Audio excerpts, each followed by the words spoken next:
Today we're talking about how to get movie stars to be in your movie, and do you need them? I will start by reading this chapter. It's not the entire chapter because it's a long one, but I'm gonna just read the first part of it. And I'm reading from my book, Filmmaking Confidential, which is now out on paperback and on audiobook and Kindle if you have one of those. The chapter is called Need Stars. A question a lot of aspiring filmmakers face is whether or not to cast movie stars. Do movie stars help your film get funding? Do stars mean you'll get a solid distribution deal? Does it mean your film will be successful? I'm here today to tell you that it's all a myth and it doesn't matter a bit. Nope, not at all. Certain people in the industry will tell you that it is totally necessary to have a movie star in your movie. If a distributor tells you, chances are their motivation truly stems from laziness. If there's a star in your movie, they don't have to work hard to sell your movie. In fact, it won't matter what your movie is about because they'll just pitch it to buyers as a so-and-so picture. If it's an industry executive looking to produce your movie, they'll say it's important because it looks good on their resume if they worked with so-and-so instead of someone they've never heard of. Aspiring actors will do the same. Some actors will even showcase that famous person in their reels in hopes to appear more qualified than they actually are, tricking directors into thinking, wow, she starred with Julia Roberts. She must be important. Truth is, it doesn't matter whether there are stars in your film or not. My first film, Pep Squad, had no stars in it, yet it was critically acclaimed and licensed for distribution in nearly every country on Earth. When searching for investors on my second film, one of the actors cast was Dennis Hopper. Surprisingly, even with Dennis Hopper attached, we couldn't find funding in order to make it. I ended up replacing him with the musician Mike Patton, Faith No More and Mr. Bungle, and suddenly we had funding. My film Watch Out starred a few recognizable faces that were previously in other recognizable projects. Peter Stickles from Short Bus, for example. But none of them were stars per se. And when that film came out, it debuted at number 27 on Amazon's Top 100. And then there's my film Stuck, which starred Mink Stoll, Karen Black, Pleasant Gaiman, Susan Traylor, and Jane Wiedlin in a women in prison movie all together. I mean, one would think that would be an easy sell, right? Well, it didn't sell as well as Pep Squad. This is letting something in. Or Watch Out. It was a black and white noir film paying homage to a 1950s style of filmmaking. Perhaps some buyers didn't get it on a commercial level. So you see, it does not matter who is in your movie. What matters is that your movie is well made with a captivating story and solid performers. We have all loved a movie or two starring a cast of no one we recognize. Remember that when casting your next film. Stars do not always bring in money, but they can sometimes cost a lot of it. So that's the first part of that chapter. I can read the second part, or I could tell you the stories about that when we get to it. But I want to have this dialogue with you, anybody who wants to participate, because this is the most misunderstood aspect of when you're putting a movie together. Okay, just making sure Stephanie is here. Okay, good. Because, hi Stephanie. On one hand, there's the thought that the star will attract the buyers from different regions, different countries, different distributors.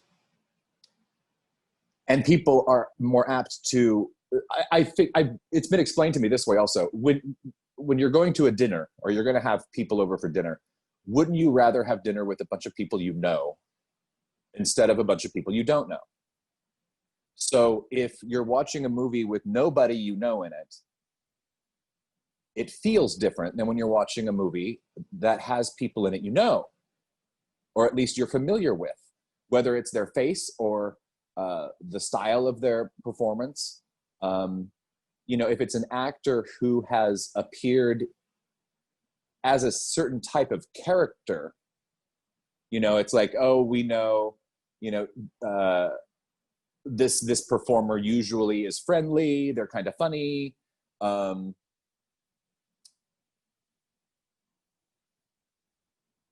What did Martin just say? I need to go to the chats. Let me just make sure I get it.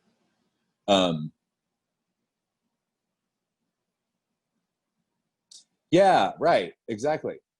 And you know, the other thing about it is, so okay, let's say you become aware of and you're conscious of Matt Damon as a performer, and you then see him in a movie where it's totally outside of his character.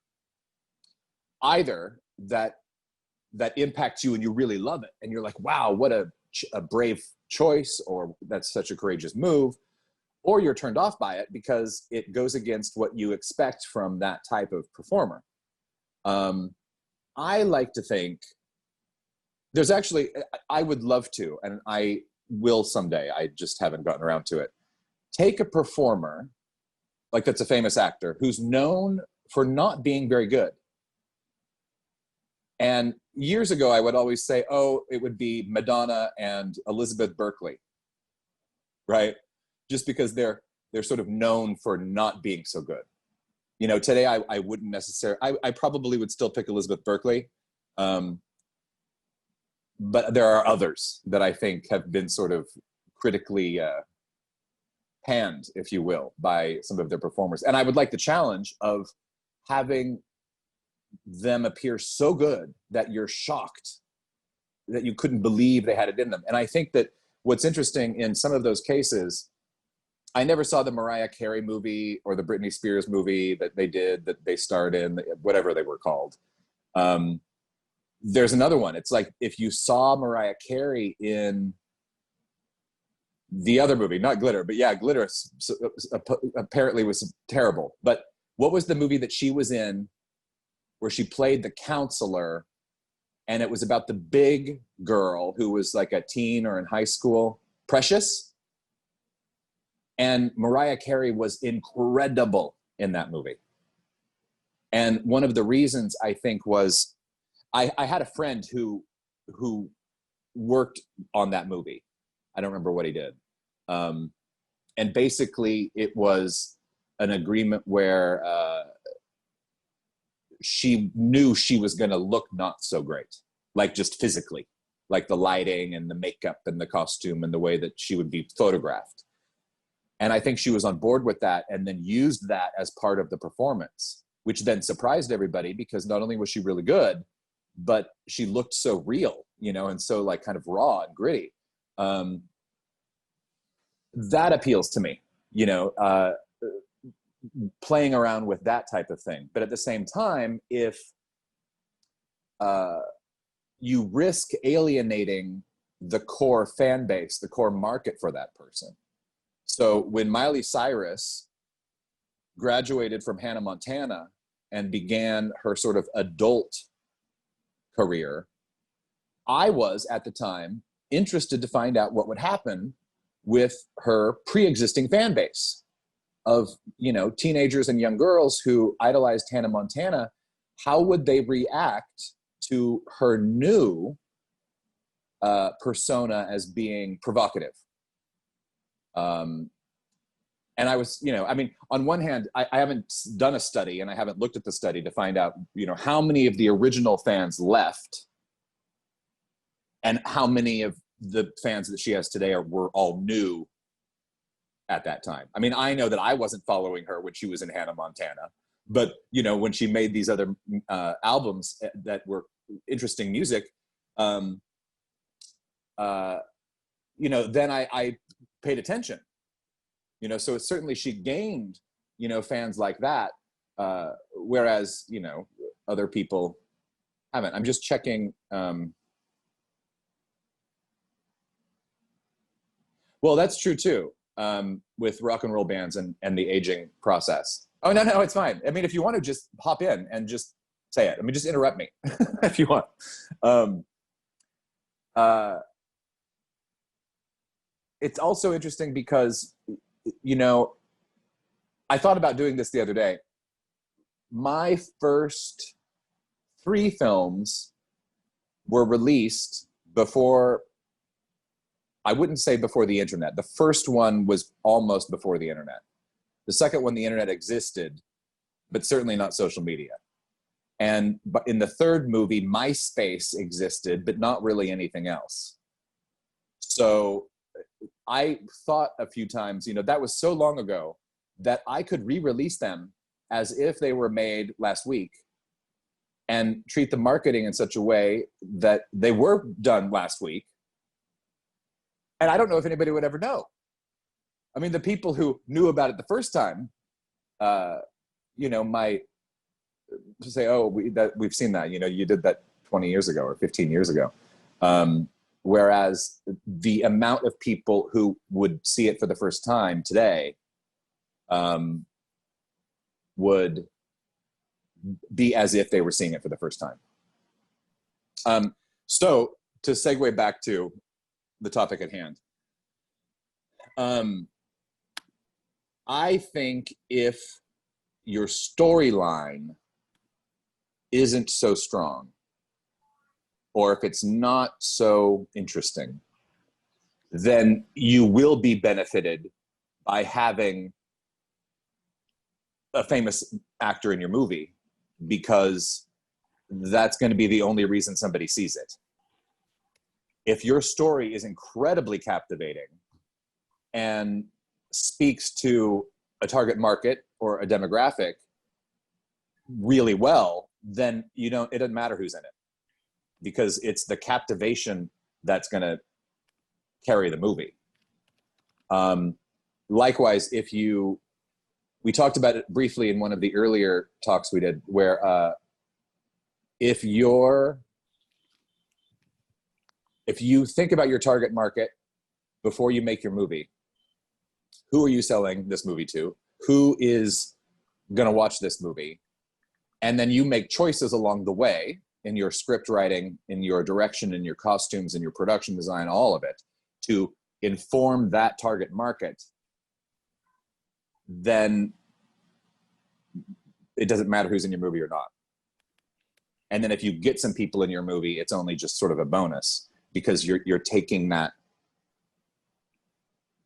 choice. And the storylines probably are not conventional. I mean, I always advise someone to pick a story that is deliberately unconventional in nowadays, because a lot of people, we also talked about this, will make sort of a watered down version of what Hollywood might make. And if Hollywood, it's like there was somebody I was consulting with earlier this week, and I asked, who is the target market? And the answer was young adults and everyone. This is going to be bigger than Hunger Games. And I said, okay, well, I don't know anything about that.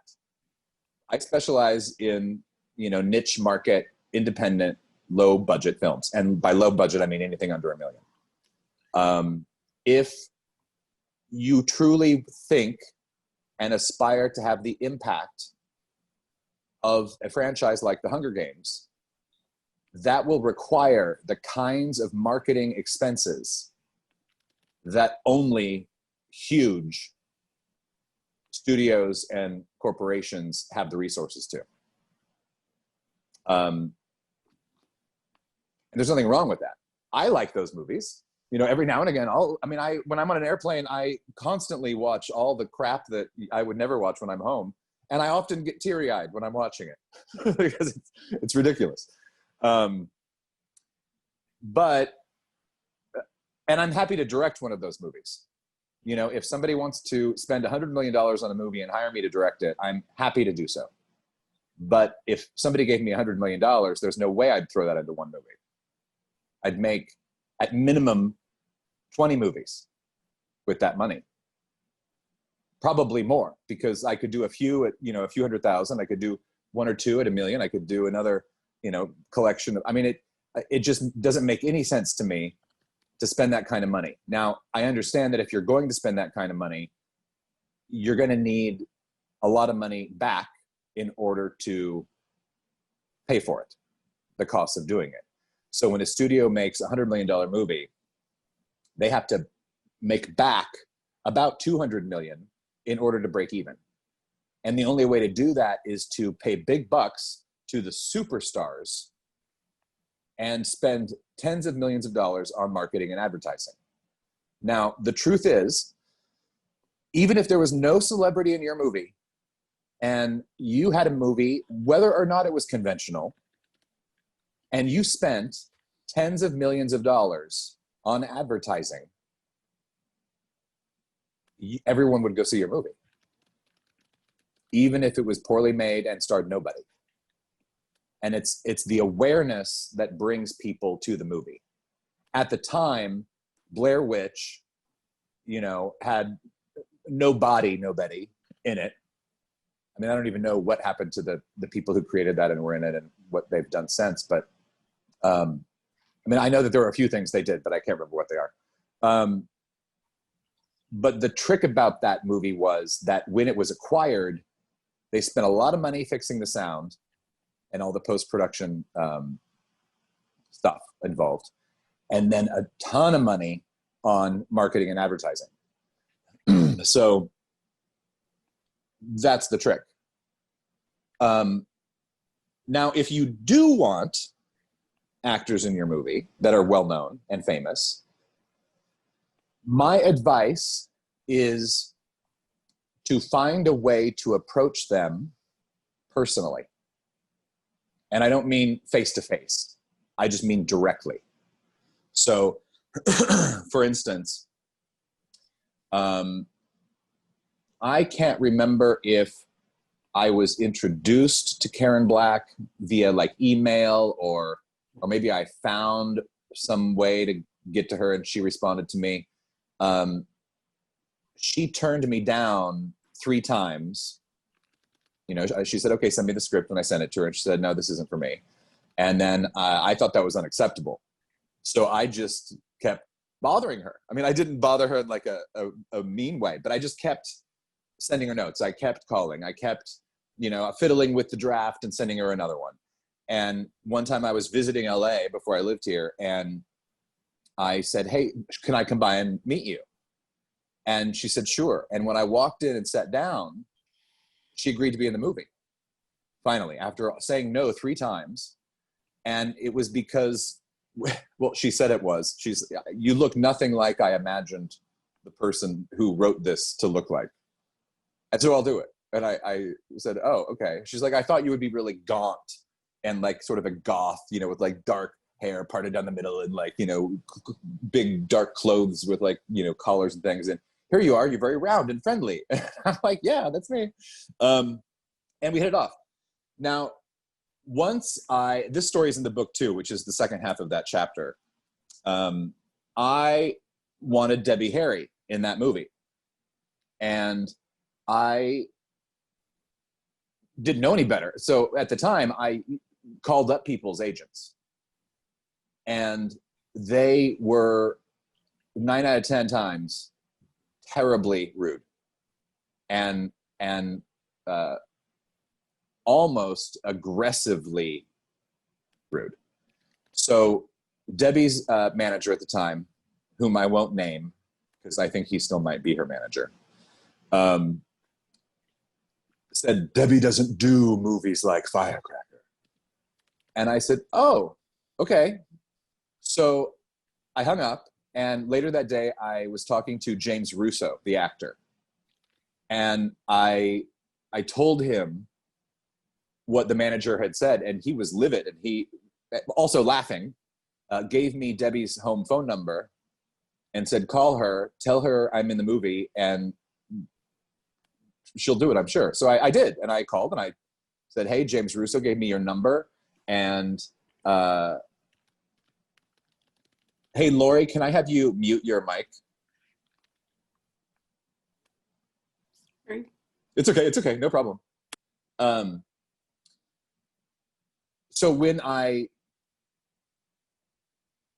talked to James Russo, he gave me the number. I called Debbie up at home and I told her, the story, and she was like, "Oh my God, I'd love to read it." And, a few days later, she called me back and she said, "I'd love to do this. I'd love to be in it." And I, at that time, said, "I think you should know this. But when I called up your manager, this is what he said to me." And she was totally alarmed and couldn't believe it. I don't know what the discussion was between them, but he did call me to apologize a couple of days later. So it was clearly they had had a confrontation. And what I thought at the time was, how many other people were told that, and she missed out on all these opportunities. There are some performers in the business who, if you ask them, it's crazy. So I was listening to a podcast with Laurie Metcalf not too long ago. And when she agreed to be in, was it Ladybird? I think. Well, anyway, whatever it was, and it was pretty recent. In that, she said she hadn't been asked to be in a film for like 12 years. And what's interesting is about 12 or 13 or 14 years ago, we have a mutual friend. And so I was talking to her about being in a movie, and she couldn't do it at the time because of scheduling and her kids. And it was a nightmare. It's just negotiating the schedule of it and the timing. So the timing was off. And if what she's saying is true, then not a single person since me, give or take, asked her to be in a motion picture up until, she was in this movie recently.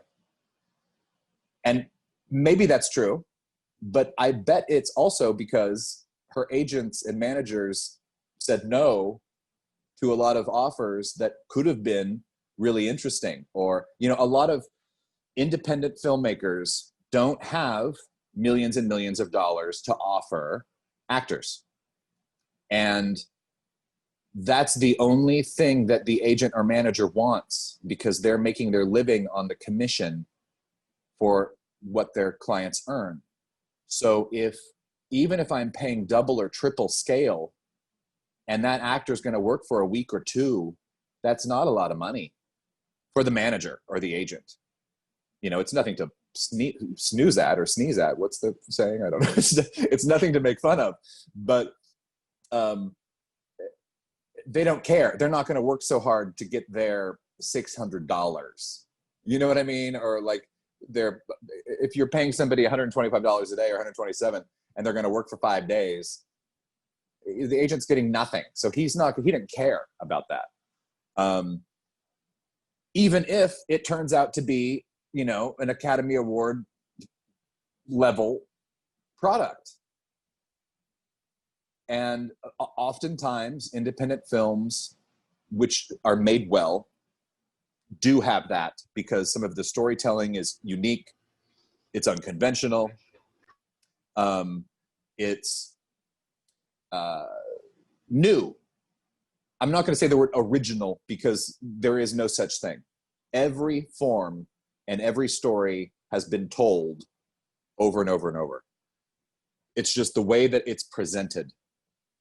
I think we've talked about this before, but I'm going to bring it up again just as a side note. This candle thing, votive holder, is the same form as this ashtray. Both could be used for the same thing or different things. But this one's rounded, the other one was more straight up and down, but it's the same form.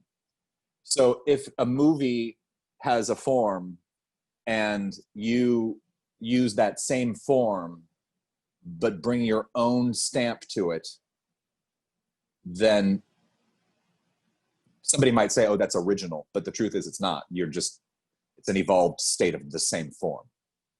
And if you look hard enough, there's going to be another movie somewhere that matches exactly the same sort of approach that you did. But okay, so to have actors or not, if in my story that I read at the beginning, and for those of you who just joined us, I read my chapter from my book, Filmmaking Confidential, which is out on paperback and an audiobook and Kindle also. And I read the chapter called Need Stars, the first part of it.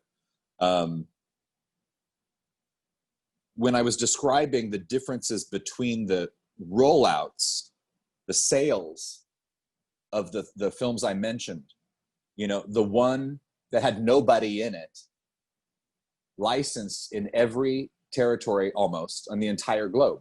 It was released in almost every single country on the planet because it was a subversive satire on American school violence. And we were in discussions the weekend with a major studio to release it the weekend that Columbine happened. And they shelved it, wouldn't talk to us again. They said, nobody will touch this with a 20-foot pole. And it took a good year or so before anybody in the United States had the guts to release it. And when they released it with the artwork of looking like a horror film, even though it was obviously a dark comedy. Now, horror fans also like dark comedy, so it wasn't a big deal. But I thought it was so interesting because everywhere else on the planet, they knew that it was making fun of the American culture and the problems with gun violence and all these other things. So they released it as is and didn't have a problem with that. But I think that was really, really interesting, you know. And then when Gus Van Sant, I think maybe was the first one who approached teen violence in schools, you know, after the wave of school shootings. And it was only acceptable because of the way he dealt with it. But again, no one was in that movie. Well, I don't remember who was in that movie. I can't say that nobody, because maybe there was like a part that a famous person was in. I'm sure of it. I can't remember who was in it. In my movie, there was nobody in it. Like no famous people. There were people in it, of course, but they were not famous. And it was the way that it was structured that sold it. Now, there were people who said to us from a variety of different distribution companies, if you had a star in this movie, we would buy it. But we don't know how to market a movie like this without a movie star. And all of them said that. Now, as I mentioned in the book, that could be because if a distributor doesn't have to try so hard to sell your movie, it may be a sign of laziness or non-creativity, because they don't have to do much. You know, if I would have cast some famous person as one of the parents, they'd put that person's face on the cover of this movie and sell a lot of it, even if that person was only in it for 5 minutes. And that's just the way that a lot of distributors do stuff like that. My film that I mentioned, Watch Out, was about, well, it was explicit, vile, repulsive, vulgar, about this person who was a narcissist who didn't like men or women. He only liked himself. And he would have a blow-up doll and tape his face to it, like a picture of his headshot or something. And it was based on a book that was written. And when I was reading the book, which was even more vulgar and vile than the film, when I finished it, I said, no one in their right mind would ever make this movie. And then immediately I said to myself, well, that means I have to, because I'm the only one that has the courage to do something this insane. It was what my ego was saying. It wasn't true necessarily, but we made the film, and because it was so insane, it too sold all over the place. We were nominated for Best International Feature at Raindance and other European festivals. All over the globe, it was shown, and in the United States, it was released on DVD. And I think it sold very, very well through TLA at the time. And the people who then started Breaking Glass Pictures used to run TLA, and Breaking Glass wasn't around then. But again, because it was so unconventional, that's what sold the movie, because no one had ever seen anything like it. Now, had I had a celebrity in it, had it been James Franco playing the lead, then a lot more people would have seen it. And maybe we would have made a ton of money, like a ton, but we didn't have to have him. I would have loved to have had him, but we didn't. And at the time, he wasn't James Franco. So I probably could have gotten him, but we didn't know James Franco. So, it was a moot point. There are also actors out there like him, Laurie Metcalf and some of the others, who will work for scale. And if you think, when I'm getting ready to cast something, if there's a part in it for a woman over 40, let alone a woman over 45 or 50, I immediately go and research every woman in that age bracket who is famous. And many of whom have won Golden Globes and Academy Awards, and they're not working. And it's not that they don't want to, it's that there are a dozen female actors in that age group who take every part that's thrown at them. I mean, it's like there's like 12 female actors over 40, and they get all the parts because those are the ones that people go to, they think of. It's like if Julianne Moore and Meryl Streep and name them, if they just stayed home for a couple of years, all these other women would get hired again. But so you go through the list, on the IMDb Pro or whatever resource you have, and you find, search out of the top 5,000 count, like the top 5,000 names, isolate all the women over 35 or 40 or 45. And you'll just be amazed at how many hugely talented, amazing performers there are out there who are not working. And it's not necessarily because their agents and managers are assholes. It's just that they aren't thought about. I can't think of a list of them right now. One of them I will mention. How many of you remember the actress Mary Mcdonald? Anybody? Really? Give us a clue. Well, this is what's so good. This is why I wrote about it in the book. Okay, I'm just going to read this sentence. Just one second. Okay. It's in the same chapter. Don't be afraid of calling a famous actor's agent or manager. It is true that most of them are nasty people who do nothing to help their clients, and in some cases make their clients look bad. But if you know they're going to be rude before you call them, it'll make your experience at least entertaining. And then calls with professional, polite people will come as a relief. I'd avoid calling the likes of Angelina Jolie or Tom Cruise. My advice is to pick actors who are kind of famous but aren't super elite movie stars. Say, Mary Mcdonald. Earlier, I asked someone if the actress Mary Mcdonald sounded familiar. Remember the woman who was in Dances with Wolves? Nothing. She was nominated for an Oscar. Nope, not a clue. She was also in Independence Day. Nope, nothing. So, we're talking about actors that have strong talent, but that aren't selling movie tickets based on their name alone. I could keep going, but I'm not going to. Again, Filmmaking Confidential. So for instance, she is recognizable. You've seen her many, many times. Her name doesn't necessarily ring a bell, but she's an incredible actress. I mean, you don't just get nominated for an Academy Award like, I'm going to take a drink of this water. It's just not going to happen. I did take a drink of water. But she's an incredible performer. And she's got to be what now? I mean, if I don't know how old she was when she was in Dances with Wolves, but that movie was, you know, a number of years ago, 2 decades. So I probably, you know, if you were going to do a movie like, let's say, a rework of A Trip to Bountiful, there's a good solid choice. And you better ask her and make that movie before Meryl Streep gets it, because she's going to, in 10 more years, she's going to be the one playing that part.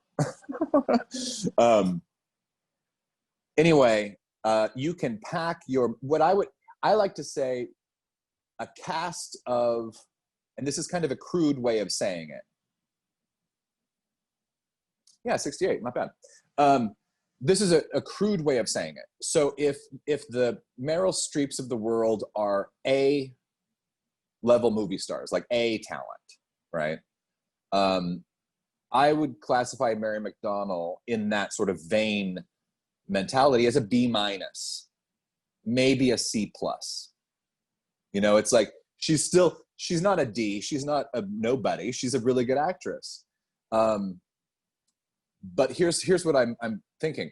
If you have 4 or 5 B minuses, C plus people in your movie who all look familiar, you may not know their names, but when you see that movie, you feel like it feels like a real movie because you've seen these people before.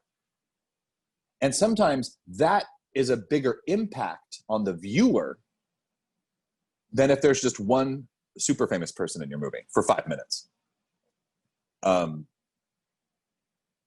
It's almost like, you know, this adds up to being as if they had one A-list movie star for 5 minutes in their movie. And you can probably, you know, afford to pay them. They're solid, top, amazing, you know, actors, and they'll nail the parts. They probably won't agree to do it unless it's interesting, you know. But I imagine, I mean, I don't know. In my experience, the independent films that I've been involved with, whether or not I've produced or directed them, or I've had friends that have directed them, have all been really interesting stories. And the approach to what it is that they're telling, what they're sharing, and how they're going about sharing it with the world is unique, is interesting. So when I hear about certain people that have been in some of those movies, I get that.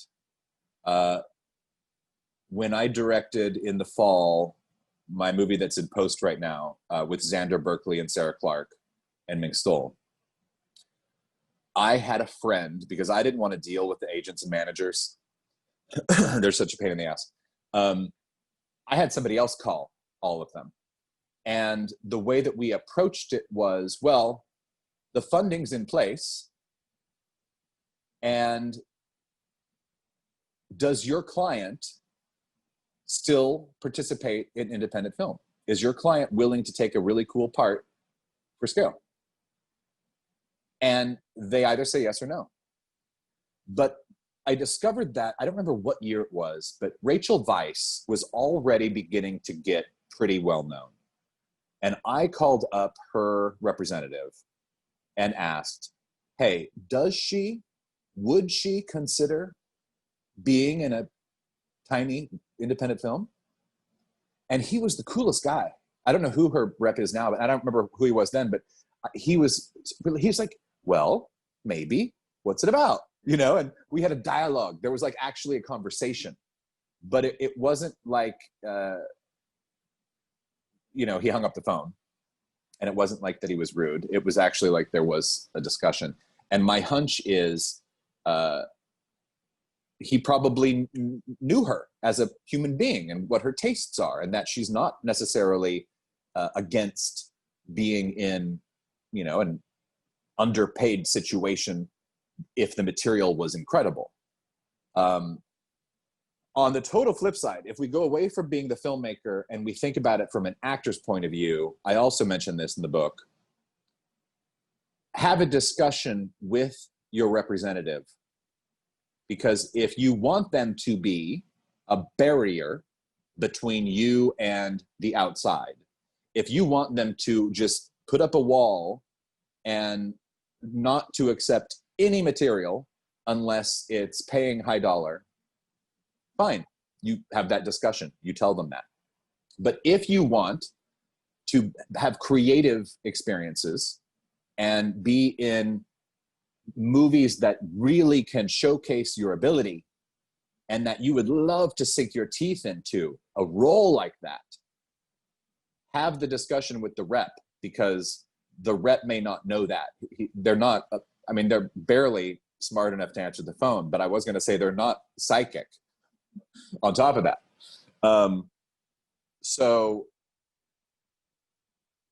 something tells me that Rachel Weisz had a discussion with her manager, you know, at least as it related to creating the work for the actual art of it. You know, I mean, I'm sure nobody is blind to the idea that it is a business and people do have to pay rent and, you know, pay their mortgage and most often alimony and all the other things they have to pay. Their gambling addictions and other sorts of trouble. So they need the money and they need the good paying jobs. I get it. I do too. Everybody does. But I'm also not against rolling up my shirt sleeves and getting dirty a little bit to get it made, you know, to get it done. So it's a little bit, I mean, I guess it comes down to your choice. You know, if you want to work with a bunch of, you know, great actors, or do you want to work with, you know, there's a difference between a famous actor and a good actor that happens to be famous. There are lots of famous actors who aren't very good actors. And there are a lot of great actors that you totally know. It's like you see their face and you're like, I know that guy. I know him. I know her. I've seen them 1,000 times. Like Xander Berkeley.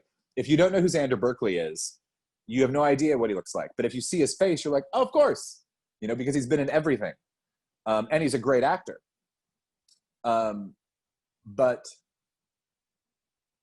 it's just a choice that you make whether or not you want to deal with their egos, whether you want to, I don't know. I mean, it doesn't matter. The whole point of this discussion is that it doesn't matter whether there are famous people in your movie or not. Again, if you have a really sort of so-so storyline and it's not so great and there's nothing really remarkable about it, having a famous person in your movie will help sales. It'll help draw attention to it. People will want to see it because that person is in it, even if it's a terrible movie.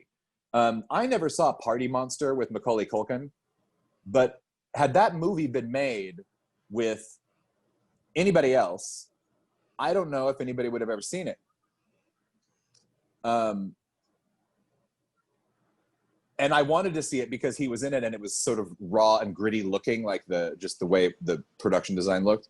But yeah, I don't know. Basically, does anybody have any questions about the validity of whether or not you need talent, or thoughts on your own experiences working on projects that had talent with names or not? Well, I heard, like you were saying, like to stock it with, and I love the idea. Like I get really happy when I see like a bunch of no names in a film because it might be different. But I heard that Star Wars, the reason George Lucas put in like Alec McGuinness and people like that in it was to get some sort of name recognition to get it made. I don't know how true that was, but so that will work if you had like people that they recognize, or they takes them a second and they recognize, and then that can get the ball rolling. Is that what you're saying? Well, in that case, I mean, first of all, what was that, 50? Now, when was that? I mean, 45. Star Wars was 76, I think. And Alec McGuinness was in films, I think, through the late 60s. Yeah, well, he was also, yeah, huge. He was a very famous actor and also very famous on stage too. But I think that, well, the rules have changed since then.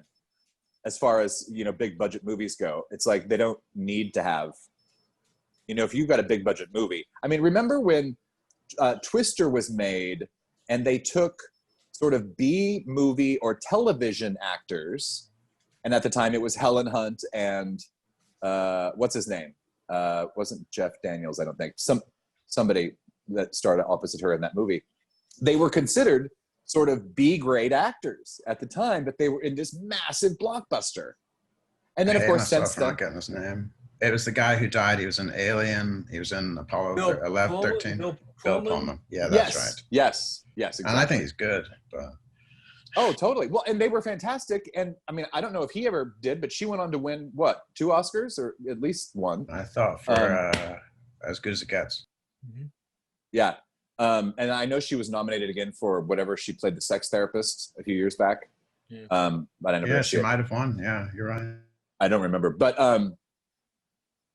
so it's interesting because, you know, over the course, if you sort of study and model it, you know, if I'm going to go to Paramount and ask for $20 million, they're going to want the insurance. And I don't mean production insurance. I mean, if they want to fit their model, the only way they can make sense that they will make back their $20 million is by having some famous people in it, because that will, they think, guarantee ticket sales. Now, oftentimes it does translate into ticket sales, but we've all seen a movie that has starred a huge person that has been a total flop. So perhaps the marketing wasn't, you know, done very well, or perhaps the storyline was terrible. I don't know. I mean, I haven't seen the latest flop. But that's typically what you come up with. If you're trying to raise a couple $100,000 to make a low budget independent film, and you get Mary Mcdonald in your movie, or in my case, Xander Berkeley and Sarah Clark and Mink Stoll, then when I go to approach investors, I'm not asking for very much money. So it's a different ballgame. And in some cases, those people are as famous to the investor. Like when, for instance, Karen Black, you know, a lot of the people that I was talking to as investors were fans of hers when she was in the 70s and 80s, one of the biggest movie stars in the world. So they still thought of her, even at the age of 70, as a big movie star, because that's how they knew of her. They grew up with her that way. People my age and younger only knew her from the Rob Zombie movie, House of a Thousand Corpses. You know, it was really interesting because there were some guys on our crew who, when Karen was walking across the set one day, there was this kid who was like, "Oh my God, is that the mother from House of a Thousand Corpses?" And we're all like, "Yeah." And she was also in, you know, Nashville and 5 Easy Pieces and The Great Gatsby and blah, blah, blah. And they're like, "What's that?" You know, they had no idea. But the investors that had the cash obviously knew who she was. So for them, you know, making a low budget movie and asking for less money wasn't that big of a deal. And I found that, you know, when you put your pitch book together and you've got a, you know, the thing, and there's a picture of Mary Mcdonald and you've got all the movies that she's been in, she looks familiar. That's exciting. And she's going to come to our small town to make this movie. You know, it's like, we've never had a movie star here before. It's different in other parts of the world. In Los Angeles, everybody's jaded, and it's a different way to approach it. But again, independent film and the way to make an independent movie is so different than anything on a studio level. It's like what I told that consulting client earlier. It's like, you know, I'm an expert on making independent film and selling that and marketing that and putting that together. I've done it many, many times, almost 20 times over the course of 23 years. I do not have expertise in making a movie that costs $20 million because I have no interest in it.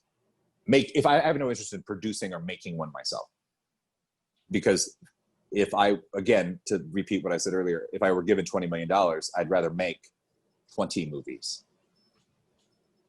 or 40 movies, you know, for $500,000 each. And I would also diversify them. I would have, you know, a thriller, an erotic something, an adventure, a rom-com, an animated family Christmas special. You know, I would just go down the list of every genre and every subgenre, and I would make every single one. I would make an atheist movie right after I made the Christmas special. Then I would make seriously, because I would want to diversify the risk and the rewards, instead of throwing all of that $20 million into one movie. I mean, I would do the same if you handed me $5 million. It makes no sense to me to spend that kind of money once when there are so many stories to tell that can be made for a lot less. And if you missed the budgeting talk on my website, stevebalderson.com, you can go to the resources page where there's all the videos of these past talks. And we talk about budgeting. And in it, I say a budget doesn't necessarily mean cash. So the budget of our film could be $200,000, but we only spent $75,000 cash, or $110,000 cash, the rest of which is made up in deferred payment, points, sponsorships, exchanges, etc. So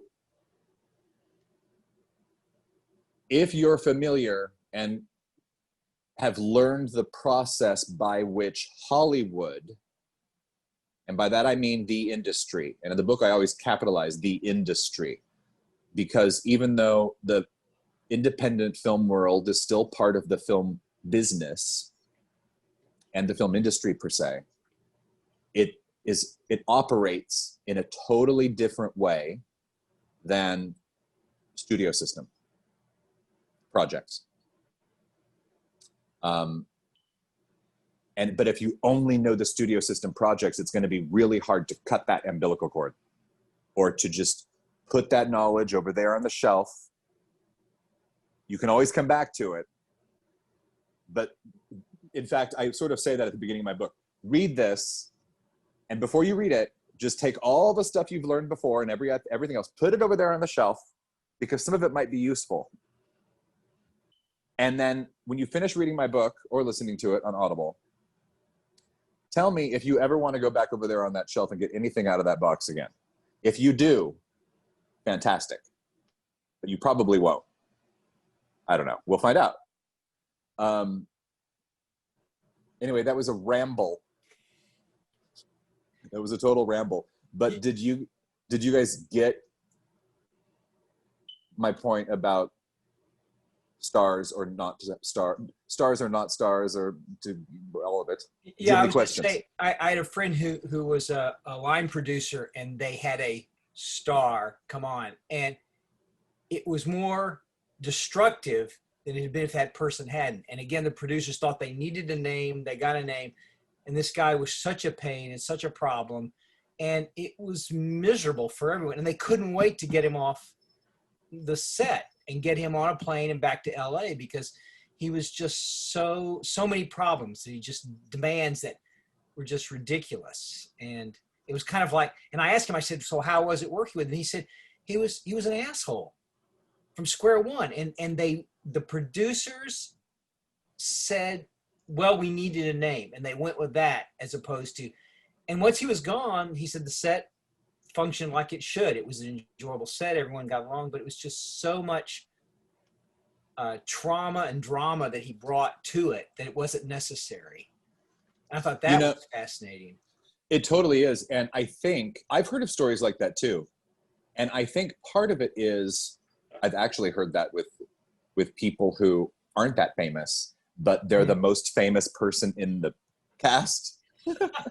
like they're not famous at all. They were like, they had a small part on some TV show, right, you know, in the 80s or early 90s, and they think they are hot shit, but they have not worked since. Anyway, I've heard of stories like this, and part of it is twofold. The actor who's insecure, who feel like they've dumbed it down. You know, it's like, oh, I really wanted to be a big movie star and be well respected for my craft, and here I am on this little movie. And so the fear and the insecurities about, you know, their ego thinking that they're working on a project that's beneath them will react to prove that they are all that to themselves. Right. Not necessarily, but, you know, everybody else sees it as, you know, this tyrant, you know, or whatever.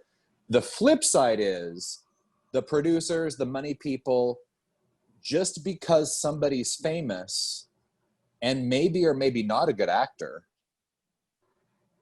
feel like they're desperate to get a name of some sort. So when they score this person who's a name actor, they're over the moon. And instead of having a conversation to find out, now, do they have the right personality to be here on our set? Are they a team player? Are they going to be demanding? All of those other things they don't even talk about. They sort of are cowards in the presence of this person who's a tyrant. And if you look at both of those as an observer, it's like, here's the tyrant who wants to establish himself as the dominant force because he's feeling insecure and weak, and he's full of fear, and he's afraid of being like everybody else because then he'll feel like he's a nobody. And so he's acting like a tyrant. And then you have this group over here, which will do whatever he says, whatever he wants. And oh my God, he's a pain in the ass, but we've got to deal with it because we have to have him. We need him. You know, they don't need him. They don't need him, and he didn't need to be behaving this way. But neither of them know that yet. You know? It's like if you tell the producer, well, why couldn't you just get somebody else? Get another famous person. You know? It's the thought that, well, he agreed, no one else will. You know, there's sort of the fear of, oh my God, we've got this person, finally. And maybe they didn't have any other options. Well, actually, I asked him that exact question. I said, why didn't you just get another actor? He said, oh, we had someone else in line, but we were informed by the people, you know, he has a drinking problem, so he has to have someone there to make sure he stays sober at least half the day. So he said, so all of a sudden our budget was going up because we had to have a handler to make sure he stayed sober on set. So we went with this other guy, and it was just as bad. And I thought, oh my God. I said, so you were actually considering someone? And he said, yeah, that's what we'd have to deal with.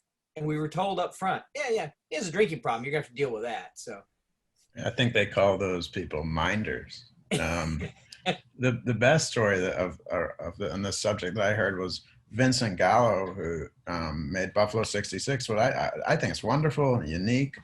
I've heard, I don't know him obviously, but I've heard he's a little crazy, but he got it together to make a few good films. And he was asked after he made it about working with Angelica Houston, and he hates her. Apparently she was on set and there was some minor thing where she didn't get what she wanted on the trailer, and he had to like buy her like a dozen bouquets of red roses to like calm her down. But he was so, he didn't even like hide it at all. Yeah, I like the candor that he has. Now, some of the things he has said are I don't agree with. Yeah. But a lot of what he says is pretty interesting, and I especially loved that.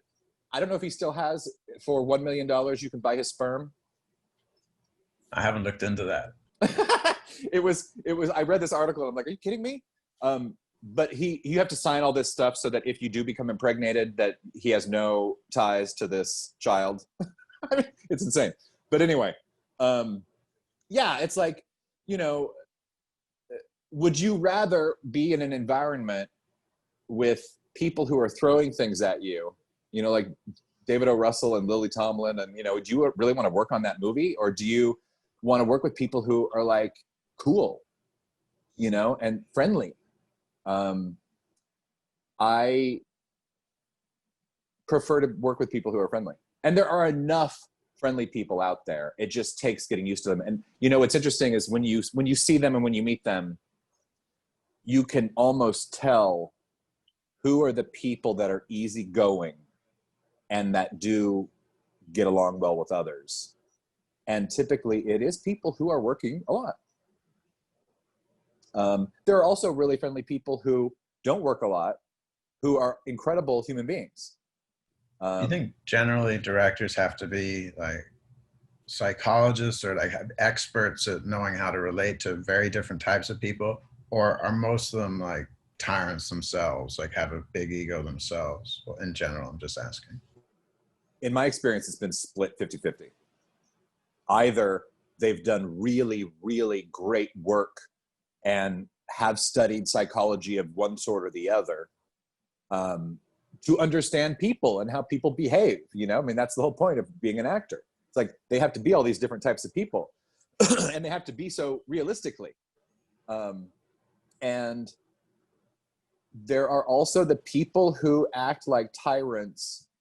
If you just back up as an observer and look at the tyrant and what is the purpose of being the tyrant, I see the purpose of being a tyrant as self-protection, control. If they want to control their environment, a great need to control the environment, and all of which is based out of fear, insecurity, not feeling safe. You know, a lot of these sort of underlining feelings are what cause them to behave this way. And what I found interesting is, as a director, I have two choices. Enable them to avoid the conflict, or, and by that I mean, just let it go. It's just another week or two, you know, ignore them, don't react, you know, just let the tyrant be the tyrant, which is hard to do. It's not so easy to do that. Or you pull them aside and confront them on their fear. I mean, my advice would be to do it before you ever filmed. I wouldn't try to do that in the middle of it. Because if you're having a conversation with them and say, hey, you're not going to get any of this stuff that you're used to. You know, on my film, which is $150,000, we don't have money to get a trailer for you.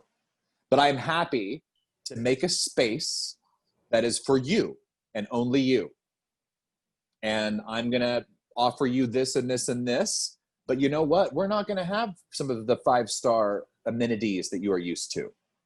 Do you have a problem with that? You know, if you have the dialogue, the number one thing about all of avoiding all of this and to work with well-known people who could easily become tyrants is just communication. And in my directing secrets video, we talked about the DNA of communication and how important it is. And if you really understand communication, then all of this stuff can be avoided, even if that person has been tyrants on everybody else's movies. I mean, there was a tyrant. Well, this person was a tyrant for the first 24 hours until it was communicated to them,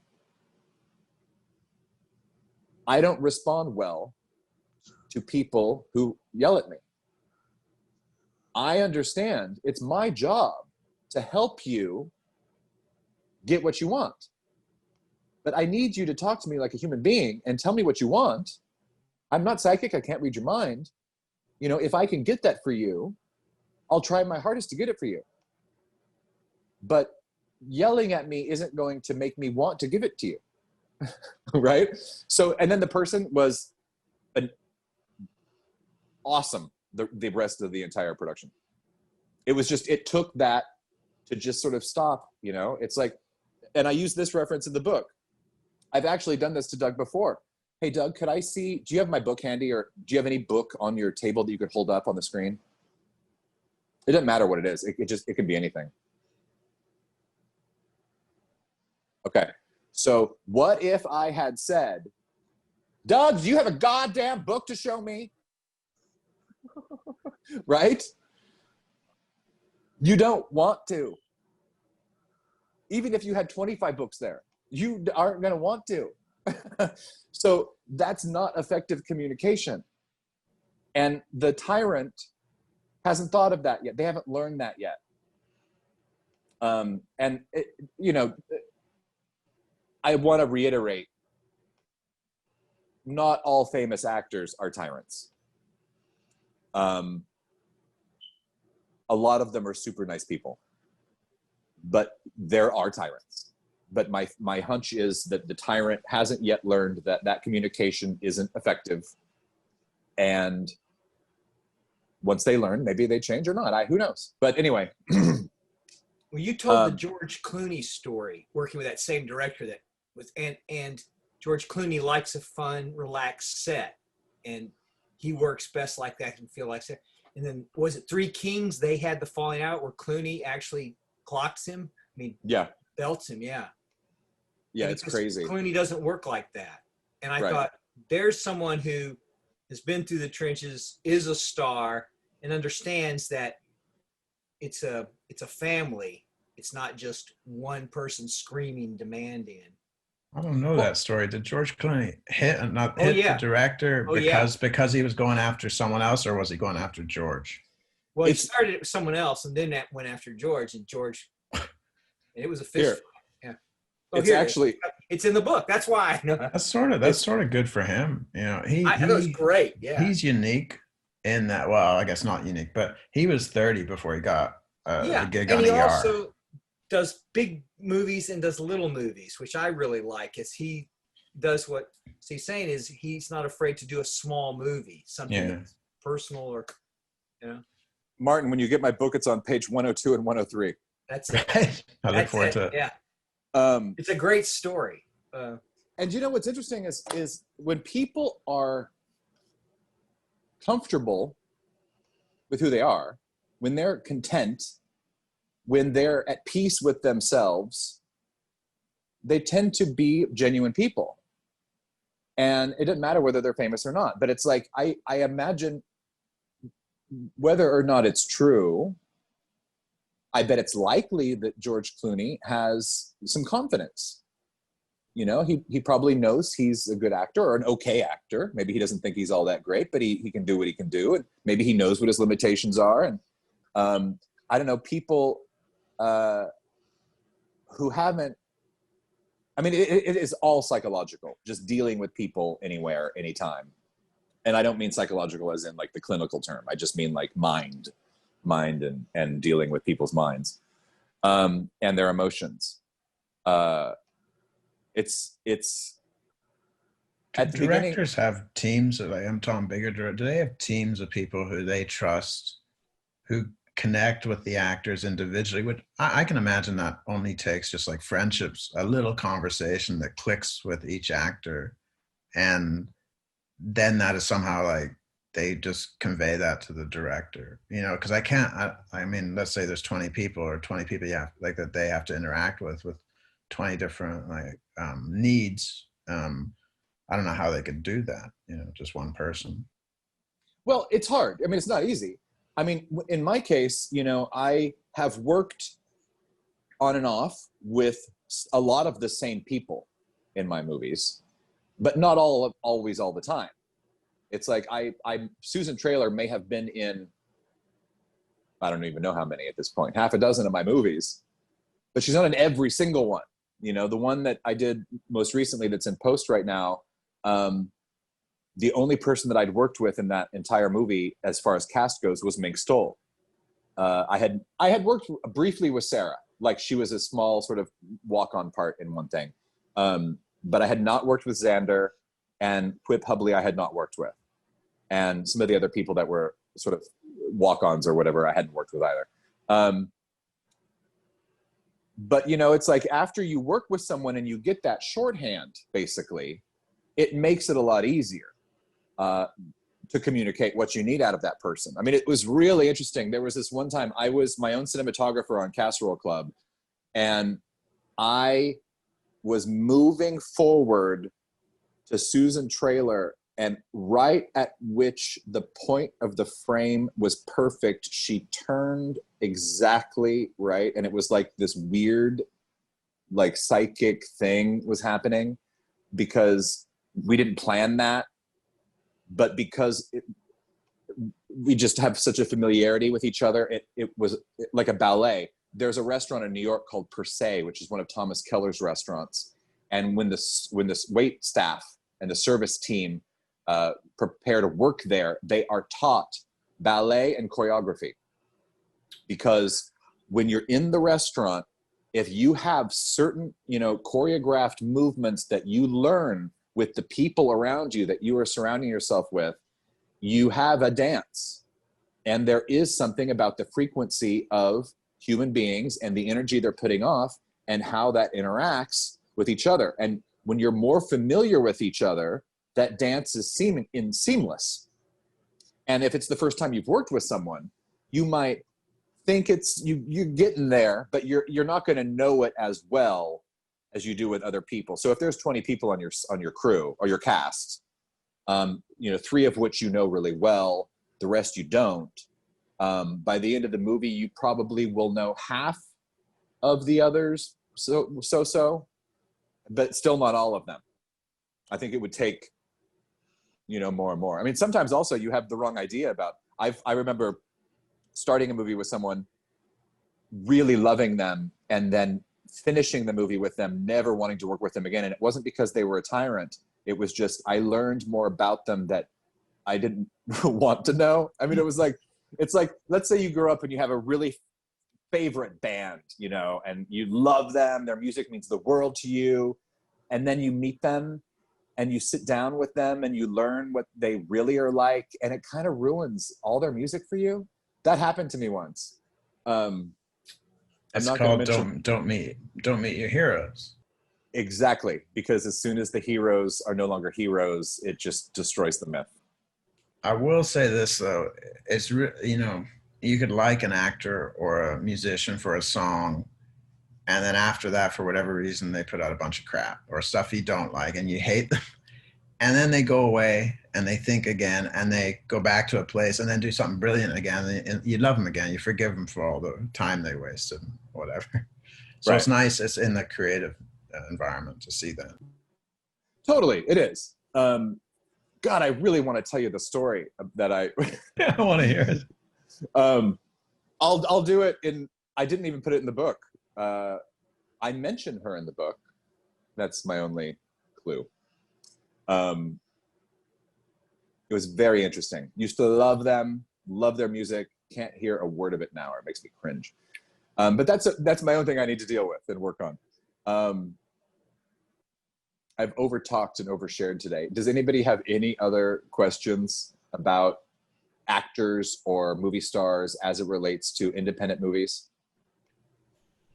Like, how did a movie like Trainspotting get made? It's a good book. I never heard of it until the movie. Ewan McGregor is, I guess, the breakout star of that film, and now I know who he is. But before then, I didn't.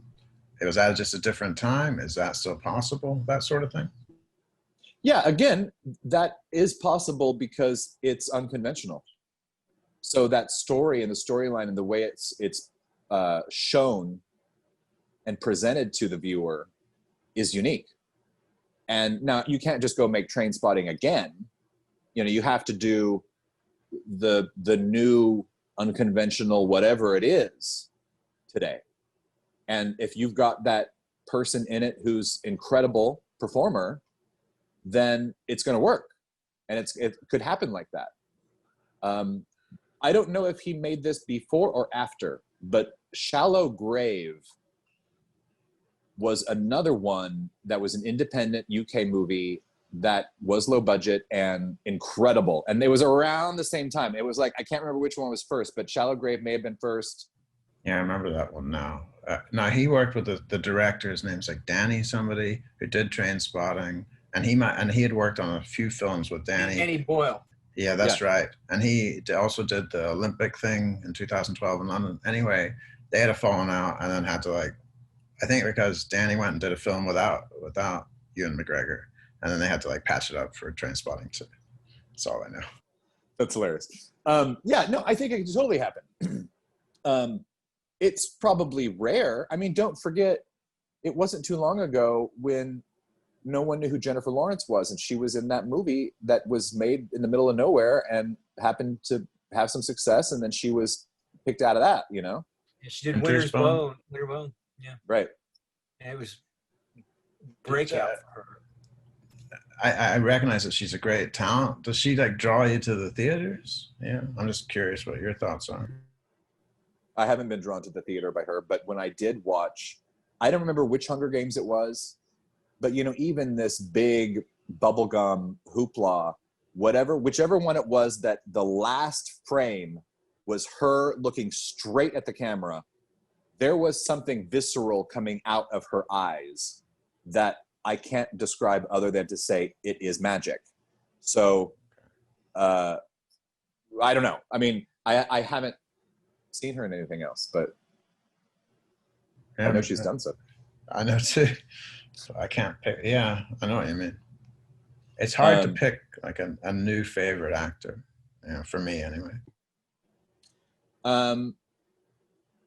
Well, I think that, you know, if you go to film festivals a lot, that's the chance to meet them. I mean, that's to when you, because that's going to be a whole year before that film was shown publicly to the world. And so if you're ever at a film festival and you see a performer in a movie, whether it's a short or a feature, who just knocked your socks off, find that person ASAP, because no one else knows about them yet. Which has happened sometimes. And people then go on to become huge stars, and hey, that you got them in your movie before they were. I mean, that's a little bit like my dear friend Lloyd Kaufman, who owns Troma, has a movie with every movie star ever appearing in it somewhere, you know, because it was like Kevin Costner, who's 16 years old or 19 years old, and he's just starting out. And so he's in a Troma movie, and now Lloyd is marketing that movie for sale with Kevin Costner. And there are so many stories of like that, you know, when it's like before they were famous projects who repeatedly come back to haunt them for years and years and years. Now, I know some of these people love the fact that they were in a Troma movie and that they're just, you know, ridiculous, because it's sort of like a sort of a cheeky funness about it. And there are other people who, you know, try to bury it. And wasn't Roger Corman? Roger Corman was always like that. A lot of people got started there with him. Yes, Scorsese. Yeah, got started with him. I mean, there are if you look at the people who studied and worked with or were on his shoots or in his movies, Roger Corman. Coppola did a horror movie Corman got a castle in London and said, "Why don't we shoot a movie here?" And Coppola shot a horror movie there. Yeah, it's amazing. Yeah. And those are the people who probably are the style and the types of people that I want to work with. You know, I mean, they're sort of fun. They're not putting their nose up at, you know, I mean, if sci-fi wanted me to write, you know, alien bikini bingo from Mars, I would make it so much fun.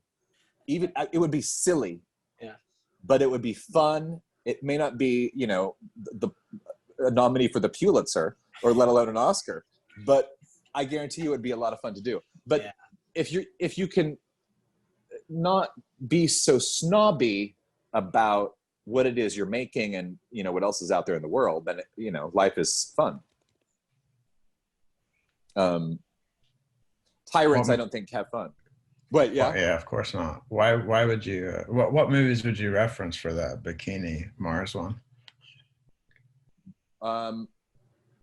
Well, if I ever 70s. were to, I would go 70s, and I would have, and I know this is inappropriate, but that's why I would do it.